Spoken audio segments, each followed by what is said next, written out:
soal calon Pilpres atau calon Presiden 2024 dalam periode Mei 2021 hingga Desember 2022.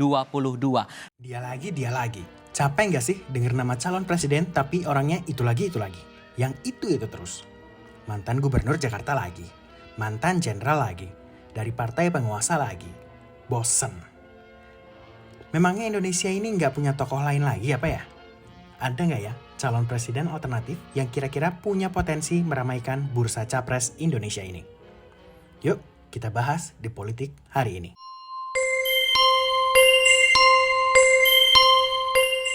Tentu saja kita punya banyak tokoh potensial untuk jadi capres di Indonesia.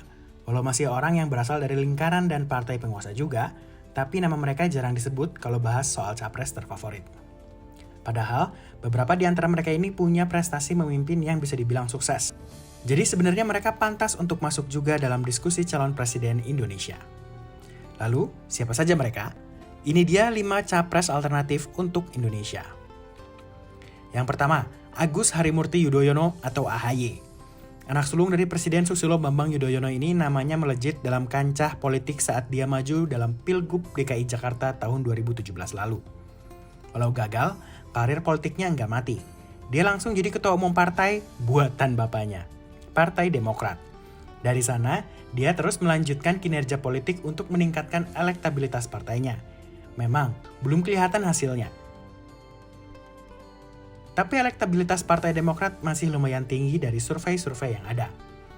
Bagi masyarakat umum, AHY punya banyak kelebihan untuk jadi presiden, seperti berwibawa, kelihatan tegas, dan ganteng. Itu kan yang penting buat Indonesia.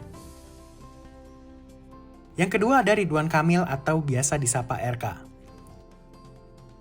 Gubernur Jawa Barat ini cocok untuk jadi capres alternatif karena punya banyak kelebihan. Yang pertama, dia berhasil memimpin provinsi dengan jumlah penduduk terbanyak di Indonesia, jadi modal kuat untuk suara. Kedua, dia baru saja masuk ke Partai Golkar, partai besar dengan mesin yang sudah tersebar di Indonesia. Terakhir, Ridwan Kamil populer di kalangan anak muda. Terbukti dari survei Kompas terhadap Gen Z, nama RK muncul sebagai yang paling populer ketiga, bahkan mengalahkan Anies Baswedan. Bukan cuma itu, Ridwan Kamil juga kayaknya satu dari sedikit pemimpin yang sering berinteraksi dengan masyarakat lewat sosial media. Nggak heran kalau dia sangat populer di kalangan anak muda.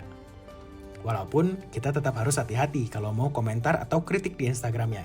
Nanti dibully sama pendukungnya. Kalau punya kekayaan sampai 10 triliun, semuanya gampang, termasuk masuk ke dunia politik. Contohnya kayak Sandiaga Uno. Berawal dari pengusaha, namanya sekarang lebih dikenal sebagai mantan wakil gubernur DKI Jakarta, mantan cawapres 2019, dan menteri pariwisata. Karir politiknya melejit. Selama terjun di dunia politik, nggak banyak juga yang bisa dibuktikan.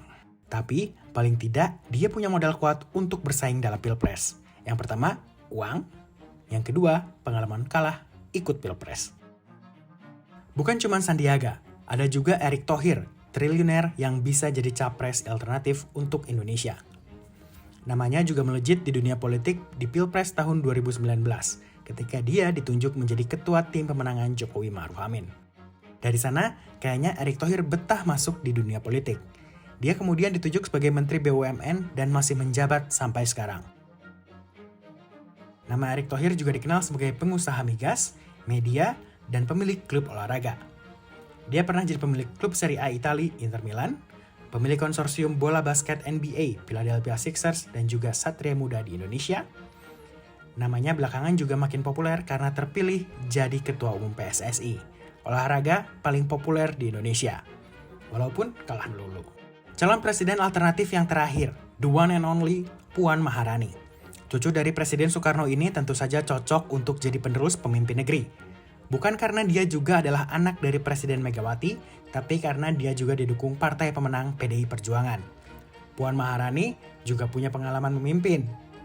Yang pertama, jadi Menko di periode pertama Presiden Jokowi, lalu jadi Ketua DPR sejak tahun 2019, terus jadi apa lagi ya? Itu tadi 5 calon presiden alternatif untuk Indonesia. Semoga dengan ini kita bisa punya banyak tokoh untuk dijadikan pilihan. Bukan dia lagi. Bosan. Kalau menurut teman politik, siapa sih calon alternatif yang cocok untuk jadi presiden di Pilpres 2024? Tulis di kolom komentar ya.